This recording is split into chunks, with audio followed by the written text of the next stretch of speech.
All right, buddy. Welcome to Grue, and thank you so much for coming on. Yeah, thank you so much for having me. Yeah, definitely, man, definitely. So, I guess the first thing I want to ask you is, oh, wait, did that just? Okay. No, I thought I heard something in the back. Okay, never mind. I'm good.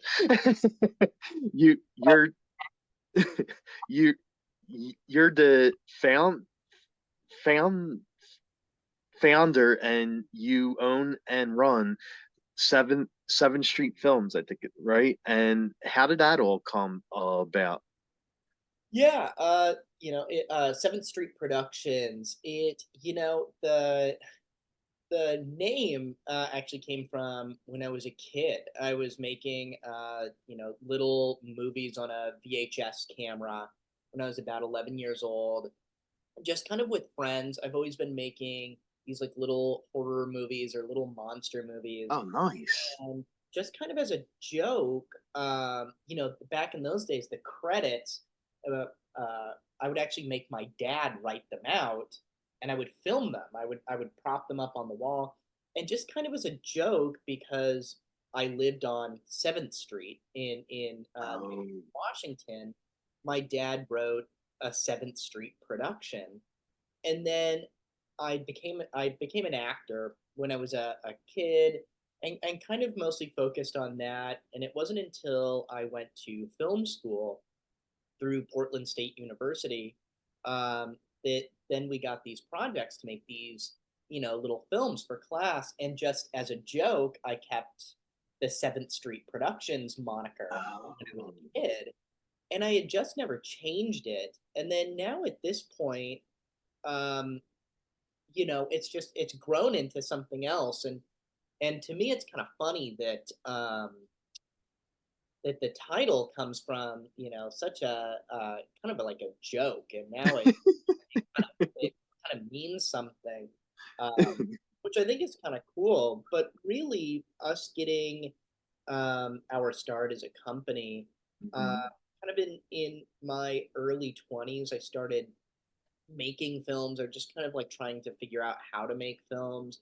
I'd been an actor, so I knew a lot of people in town who were looking for work, even though I didn't really have money to pay them. And eventually, it wasn't until right around 2019 that the movie started kind of ramping up, and I was Mhm. find some different avenues for uh, some small time funding. All of our movies are made for pretty cheap, but by that time Okay. I put a crew together of people in town who um, have a lot of experience working on different films, working on commercials, and finally, when I got the money and kind of a little bit of a consistency to it, I was able to kind of form a team and form a little business, I guess, is now, you know. Um, but yeah, that's really how it started. It just kind of ramped up and ramped up, and I just kind of kept going with it, with Oh, no wow. real end goal. There was no real goal to it. It was just I was just trying to um, make make the next movie and make the next one. Mhm. It kind of ended up as its own company, really, about 4 years ago, 5 years ago. Okay, okay. And now you have this brand new horror film out, and it's perfect time to have a horror film out since we are in Halloween season. And can you tell me how, like, what inspired you to want to write and make this horror film? Yeah, yeah. So, we try to make a couple of films a year. We try to get the funding for it, and the way I am is uh, I never like to make like the same type of horror movie two times in a row. And the last movie Hmm. I did was much goofier. It's Beware the Boogeyman. It was a boogeyman movie, so it's very colorful and kind of has moments of comedy. And so I knew that the next thing I wanted to do, I wanted it to be really serious. I wanted it to be a story that uh, I really wanted to tell, or I thought was interesting. And Okay. um, at the time, I was watching a lot of Japanese horror.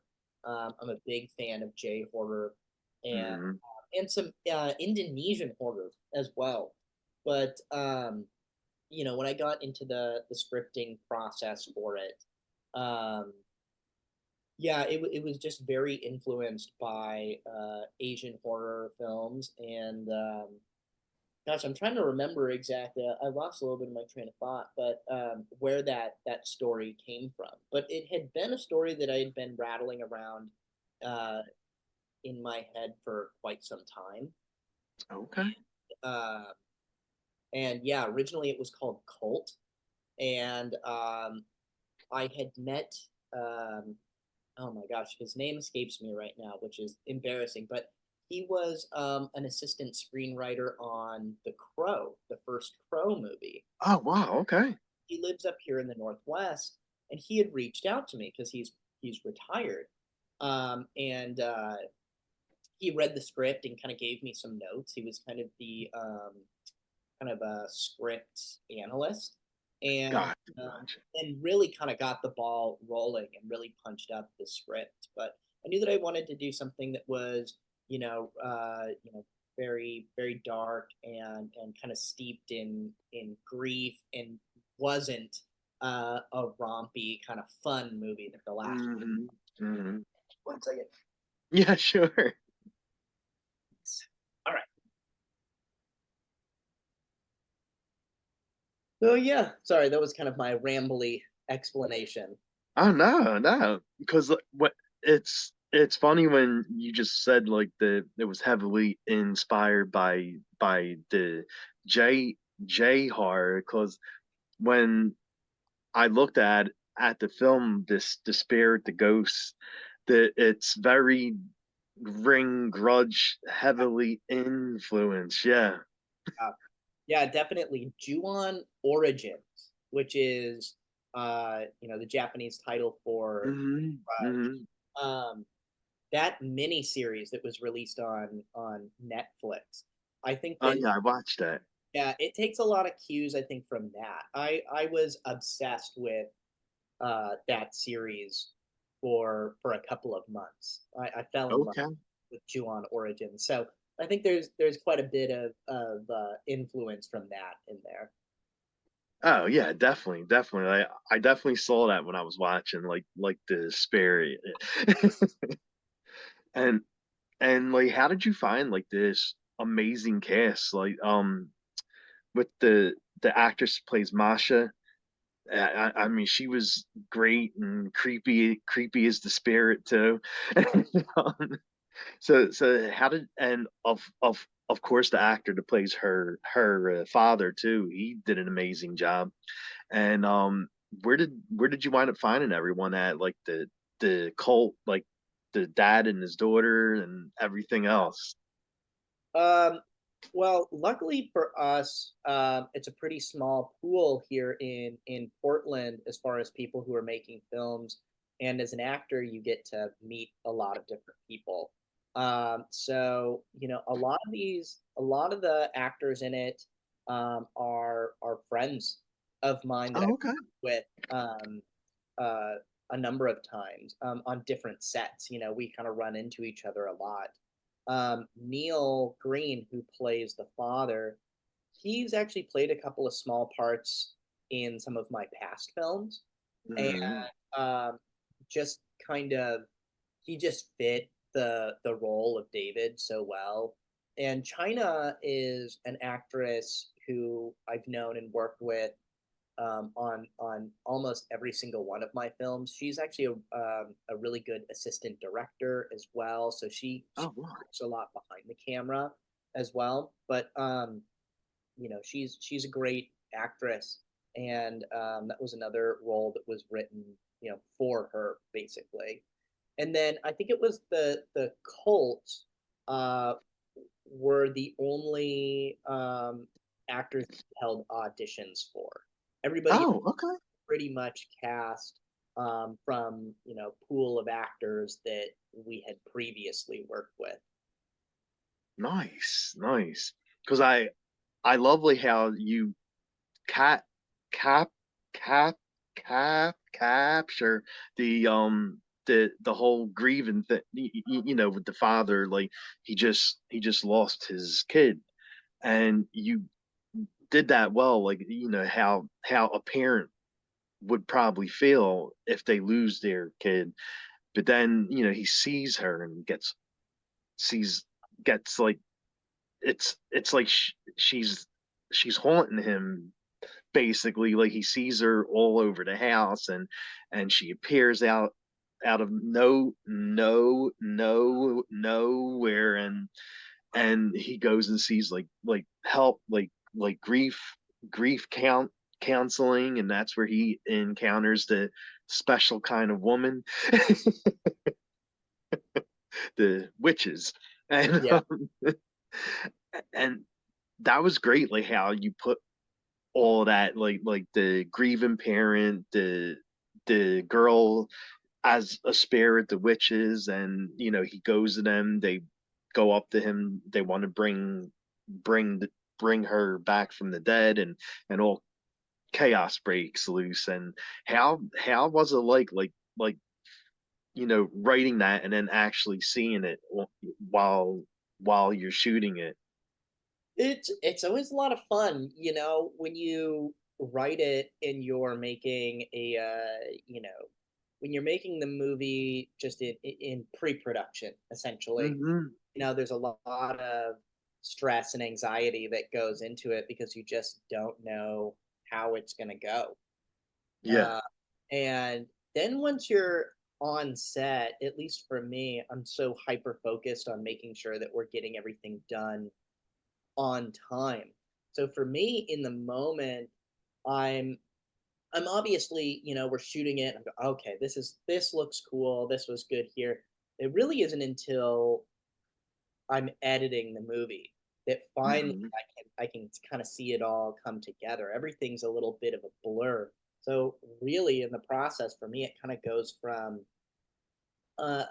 never-ending anxiety to, oh, okay, I got the movie in front of me. Let's see how this looks.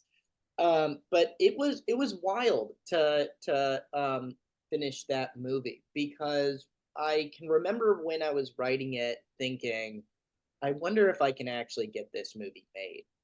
And Oh, really? and then Okay. it's kind of, yeah, and then it was kind of like waking up from a dream then, and it's like I got all the footage here. All right, no, this looks great. But it was a lot of fun. We went up to Bremerton, Washington, which is for those who may not know, on the West Coast here, it's called the Olympic Peninsula, and it just kind of hangs off this like land mass that hangs off in the northern Pacific Ocean, and it's just got a really weird look to it. And I wish that maybe we had some more time to get some exterior shots because the place that we shot was already so creepy. I mean, it's where like the birth of grunge came from. The Oh, okay. Kurt Cobain from Nirvana is from the Olympic Peninsula, and so Oh, it's wow. very kind of drab and kind of depressing looking area. So it's perfect for this. Yeah, yeah, yeah, it's a horror movie, right? Wow. Like, did you ever see anything while you were filming? Like, did you see, like, I mean, of course it's a movie about a spirit and stuff and witches and all that, but like, did you ever see anything like while you were filming?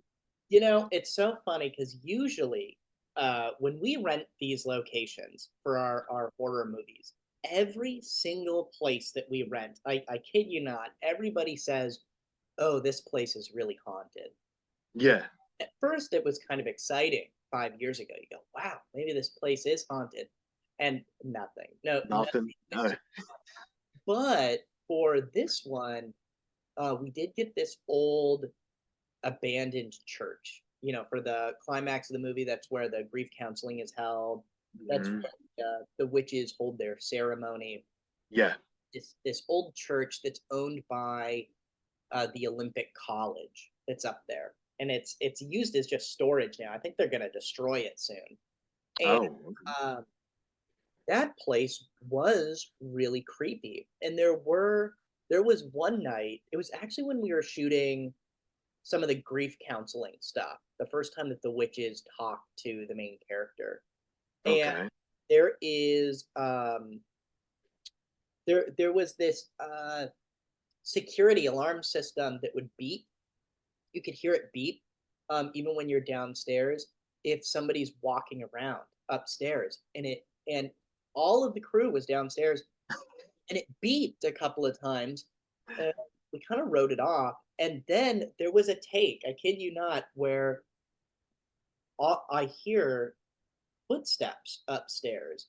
And even though I'm like watching the monitor, I look over at one of our production assistants and he looks at me. And then I look over at our makeup guy and he's also looking at me. So the three of us are all hearing someone walking around upstairs. And we cut the camera and we thought that maybe someone broke in because there is kind of like a homeless population around there. Yeah, yeah, yeah. All ran upstairs and we were looking around and didn't and couldn't find anyone. So there were a lot of weird noises that did happen in that church. And Oh, wow. the security alarm system would go off sometimes when nobody was upstairs. Oh So my I don't know. God. I'm not willing to go as far as to say that the place was haunted, but Yeah. there were some creepy events that happened there, and I didn't want to walk around that place by myself at night. It was genuinely a scary location. Oh, wow. All right. So, I mean, that place, if there is a location that we ever shot in that I would say that I would have to bet is the haunted one, that Yeah. church would be the one that I would put my money on. Oh, wow. That's awesome. Yeah, I love that kind of stuff. It was creepy. It was a creepy place. Okay, okay. And I love like horror films or horror television shows that have like witches and witchcraft and all that stuff. And like I was a huge fan of Charmed. Like did you watch? And I know you said like you watch like a lot of the Japanese horror. Did you watch any like witch things, like any witch films or witch shows? Yeah, I also used to watch Charmed when it was on. Um, I'm trying to think. The movie The Witch by Robert Edgers Yeah. was that I watched quite a bit of. Um, yeah, there's that old Spanish horror film A la Carta that I watched. It's about these girls who are devil worshippers and witches. I also watched for inspiration. I watched some stuff that definitely had to do with cults. Um, Oh, okay. Gosh, what is that?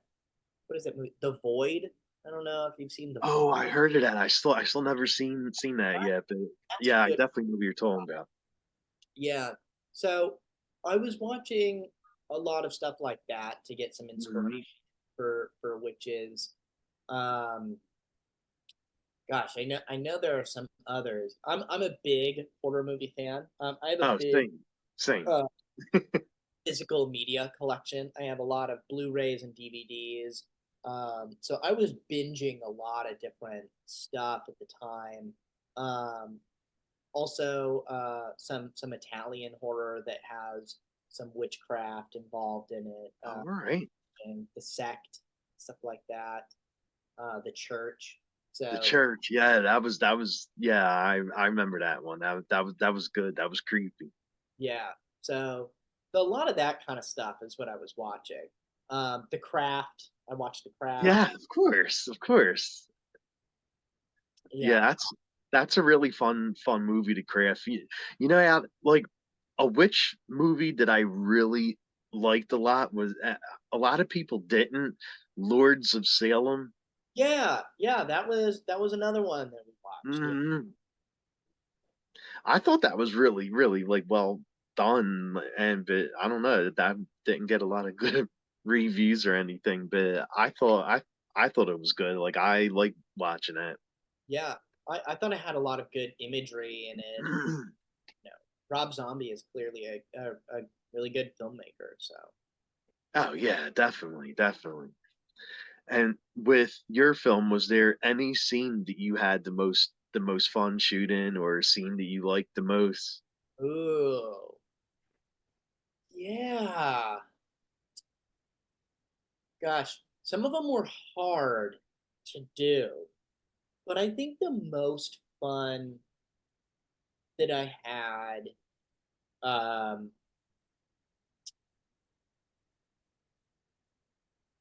oh, I think probably the most fun that I had was the stuff in the church. So probably all the Yeah. stuff like at the end. I had a lot of fun shooting the running around when, spoiler alert, but Masha comes back and she's crazy. Even though it was hard to shoot, and those were really long days, we were shooting from 5 p.m. to 5 a.m. every day. Oh wow, that is a long day. Like these 12-hour days all night. But it was a lot of fun to shoot. It was really hard, but that kind of action stuff, and that's kind of when you can put the camera on the gimbal and really move around the whole location. So I had a lot of fun setting a lot of that stuff up. I was definitely stressed out, but I would say that stuff was the most fun. Okay, okay. So Anything like a especially, little mix of like stress and fun, right? yeah, for us, it the whole process is so fun because since we're so low budget and we're all, friends, even cast and Mhm. crew, we all stay together. We all get a just one big Airbnb because we don't have enough money for hotel rooms. So we all just kind of stay together. So at the end of the night, um, we all just kind of uh, go back and hang out together for a couple of hours, and it's like summer camp on set, And those are always the most fun times to me. Is after a day of working, everybody's in a good mood, we're on Yeah. schedule, and then it's like 4 a.m. and we're all just hanging out back at the Airbnb. That's always the most fun for me. Okay. Yeah, definitely. And I love the scores, like the songs in a horror movie, and Yeah. because like that definitely puts you that definitely gets your like blood going and gets you wondering what's like the next thing that's gonna jump out. And who how did you pick like the right score to use for a, a creepy film like yours? For the past couple of films, we've been using a guy named Ben Eastman to do all of our most of our soundtrack, and I use some supplemental tracks from Pond Five that I purchased, but mostly it's done by this guy named Ben Eastman, and Okay. um, he's a filmmaker as well in the area. I've actually known him for over a decade, and he's also a musician. He does film scores, and he does such a good job with them. He also knows me really well. I think he knows the type of movies that we're making. So he's just very talented. He just kind of dials right in, and yeah, I think the score for this one and the score that he did for another movie we made about a year ago called Insidious Inferno. I think that those are two of the best scores that he's ever done. He does a really good Oh job wow. with creepy music, and luckily he's a friend of mine, so he wants to be a part of the team, which is great. Because once again, we usually don't have the money um, to go and pay someone random. It kind of Well, has to yeah, yeah, someone exactly. work for for a low price. Hey, as long as it gets the job done and it looks good and sounds good, like it doesn't matter how much you paid or how low you paid, as long as Right. it looks and sounds good, right? Yeah, and the hope there is, we make enough of these, and if we generate enough buzz and we get enough people, keeping their fingers crossed for us, it should all just keep ramping up eventually. It's just kind of about growing um, as an artist and a filmmaker, and I try to always look forward to the next thing. So Hmm. for us, it's just about getting better. I mean, with a little bit of a lower budget, we're kind of limited, but the hope is that we're showing people what we can do, and that people can trust us to take care of their money and use it in the right place, and all of our movies just get better. So it's a little bit of a process of just getting better every time, and hopefully getting more and more uh, people on board to watch the movie and Yeah, help out. yeah, definitely. And what's it like working with Breaking Glass? Like I see they're they're they're they're the ones that are putting out the film and stuff, and they seem really good. Like I've seen a lot of their stuff, and what's it like to be with Breaking Glass? I mean, well, it's amazing to be with Breaking Glass. At this point, I mean, I consider Rich and Susan um, very good friends of mine, and they don't just care about the project; they really care about the artist behind the project, and Hmm. I really couldn't have asked for a better situation because now at this point they're trying to help market the films as Calvin McCarthy movies, and they trust in me. I speak with them very frequently, and we just maintain a really good relationship, which is not something that you usually get from a distributor or from Yeah. producers like them. They really come in and help finance the film. They finance a lot of these films, and they really give me the creative freedom and trust me, and then they market the film really well, and they try to market not just the film but me as a product, and that's just not something that I think a struggling artist could find anywhere else. So I mean, they've really been a godsend, and they've been incredible to work with. I'm Nice. very thankful to have found Rich and Susan and Breaking Glass. Oh yeah, definitely. They seem good. Susan's the one that I deal with because she's the one that set set this up, the interview. Yeah, So I don't think I ever met who was it, Richard, you said? yeah, Rich. Yeah, I don't think I ever met him, but well, not met him, but talked to him. And Susan's the one I talked to from Breaking Glass. Yeah, I mean, they're just wonderful people. They're, like I said, they're like friends, and they are friends. And like I said, I talk to them Mm, frequently, and they have such a personal touch, that I just don't think that you'll get anywhere else with any, other distributor. Um, I think that more often than not, what you'll find is you'll find people who, just kind of acquire a film and they just kind of put it out there, and that's probably the last you'll ever hear from them. Rich and Susan really care, and they really care about their catalog. They care about the type of yeah. movie that they distribute. Uh, they don't want, their brand to be associated with some of like the kind of cynically thrown together movies out there, Mhm. and it's really great. It's really great to be a part of the team with them. They're really wonderful people. Awesome. And we are in Halloween season. Are there any Halloween themed horror movies that you like to watch to get you ready for the big Halloween day. Yeah, I'm a big horror fan. Actually, I have a YouTube channel that I don't upload to as much anymore, but I am gonna do a video on just this topic Oh, actually. okay. But for me, I have a tradition that I do every year where I go to the store and I buy some Frankenberry cereal. Oh, I love Frankenberry. That's my favorite out of the horror cereals. I get a bottle of the Frankenstein wine, and I binge watch all of the Hammer Frankenstein movies starring Peter Cushing, all seven of those movies. That's always my Halloween tradition because to me, I watch horror movies year round. Well, Halloween yes.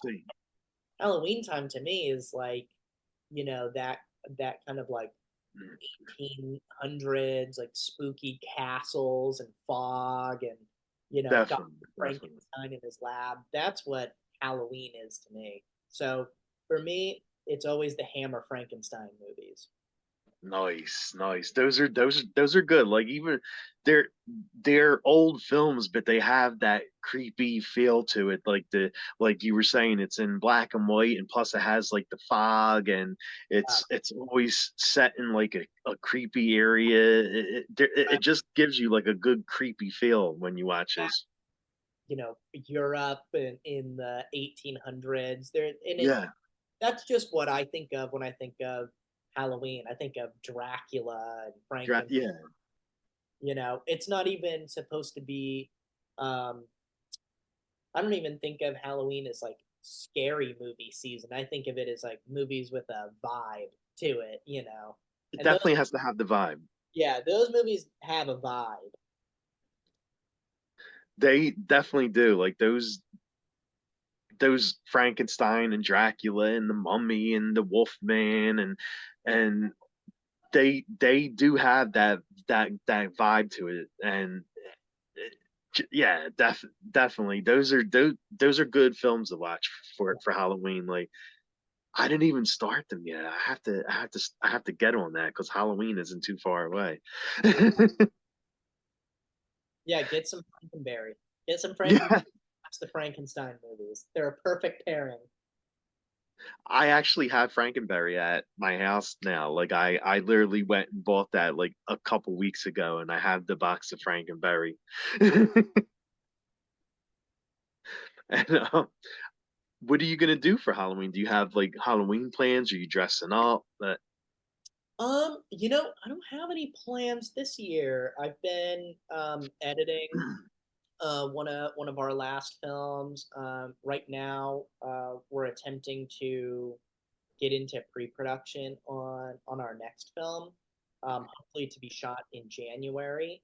Uh, okay, right now, just trying to finish some of that up.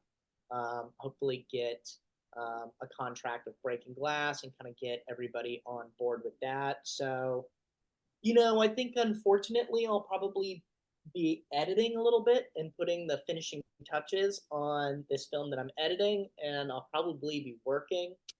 I imagine probably what I'll do is I'll hand out some candy to some trick or treaters. I'll put on, a good old spooky movie, and hmm uh, probably get a pizza or something, and just kind of there you hang. go. It'll probably be a little bit uneventful. The last year I went to uh, uh, the fiance and I went to Vegas for Halloween, which was a little crazy. So this year it'll probably be a little more low key. Okay, okay. I was gonna say if you're gonna work on Halloween, you should have the bowl of Frankenberry as your editing film. Yeah. Well, yeah. I mean, when you're editing, I always kind of feel like Dr. Frankenstein. Like Yeah, yeah, yeah, exactly. he's like my spirit animal. He's also just in his lab working, trying to create something, and he doesn't even know why he wants to create it. He's just Yes. making something, and I definitely identify with that. And I guess the last question I'll ask you is where can fans watch your movie at and also follow you at? Yeah, so all of our movies you can find on Amazon, you can find on Plex, on Tubi. Tubi is free. It's a great streaming service for It those is. I who love Tubi. downloaded it. It's free. You just got to watch Mhm. ads, and you can watch so many movies on there, including all of our movies from Seventh Street Productions. Um, you can also follow Seventh Street Productions on YouTube, on Instagram, on Facebook. You can follow me. My name is Calvin McCarthy. You can follow me on any of those and shoot me a message. I will respond. And you can visit seventhstreetfilms.com, and you can look at our library of movies that we've produced. And it'll give you links and stuff to where you can watch the movie sometimes for free with ads. And like Conjuring the Cult, you go to Amazon, and I think it's like a $2 rental.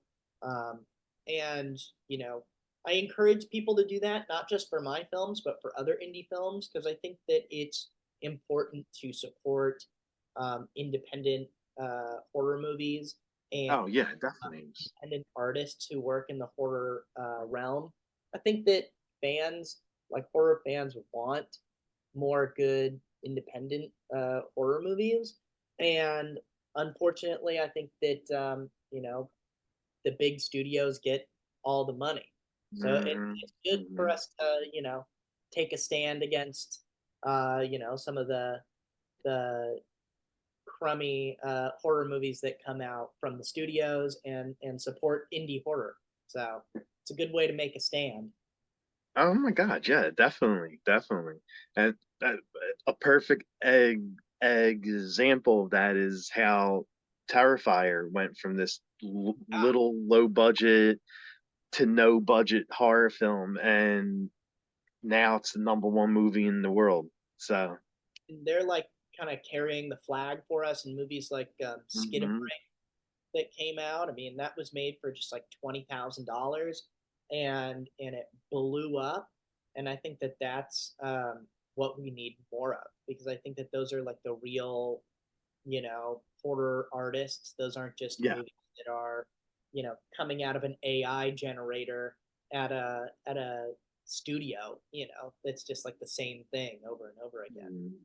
So it's important, I think, to support new horror movies and take a chance, keep taking a chance on movies, and hopefully we can all kind of rise up and support each other, which is important.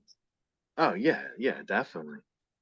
Well, that I want to thank you so much for coming on, and thank you for putting out great great horror movies, and yeah, it was really nice meeting you. Thank you, buddy. Thank you so much for having me. Anytime, anytime. Anytime a new movie comes back on, or you just want to have a chat on your podcast, let me Oh know. my God, yeah. Yeah, anytime you want to like plug one of your horror films, I'm 100% in. Like this is great. Thank you, bud. Yeah, yeah, I could definitely use your help, especially for the pre-production of this next one. We're trying to get it off the ground, and Okay. I really rely on those of you who have horror podcasts and horror channels to help get the Yeah. word out, generate some buzz for the next movie. Yeah, definitely. 100%. Yeah. Like I'm always there for for for horror films, and I love supporting like these kind of horror films compared to like a Blumhouse or Lionsgate. Like like these are the horror films I like plugging. Yeah, awesome. Thank you so much for having me on. Yeah, definitely, bud. We'll have an amazing day. Yeah, you too. Thank you. Bye.